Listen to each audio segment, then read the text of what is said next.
Evergreen புதையல்கள், அந்த காலத்து பொக்கிஷங்கள் இந்த காலத்து பொலிவுடன் தினமும் மதியம் 12 மணி முதல் 3 மணி வரை காண தவறாதீர்கள் உங்கள் தந்திவன் தொலைக்காட்சியில்.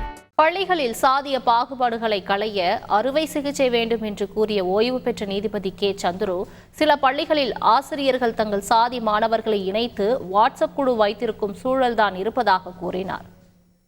அறிக்கையை நான் சொல்லியிருக்கிறேன். பள்ளிக்கூடத்தில் மட்டும் கல்வி பிரச்சனை மட்டுமல்ல, ஜாதி பிரச்சனை மட்டுமல்ல, எதையுமே தீர்க்க முடியாது. ஏனென்றால் பள்ளிக்கு வெளியே பெரிய ஒரு சமுதாயம் இருக்கிறது.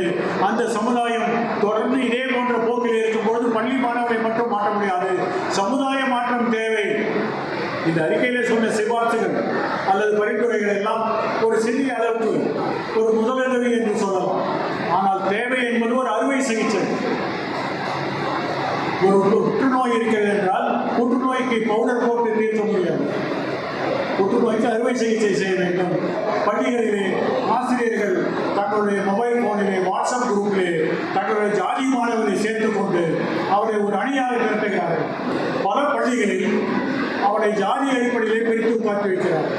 பட்டியலின மக்களுக்கு எதிராக வன்முறையில் ஈடுபடக்கூடிய அந்த ஆதிக்க ஜாதியை சேர்ந்த மாணவர்கள் எல்லா இடத்துலையும் இருக்காங்க.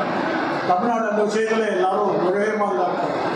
தென் மாவட்டம் என்றால் எவர்கிரீன் புதையல்கள், அந்த காலத்து பொக்கிஷங்கள் இந்த காலத்து பொலிவுடன் தினமும் மதியம் 12 மணி முதல் 3 மணி வரை காண தவறாதீர்கள் உங்கள் தந்திவன் தொலைக்காட்சியில்.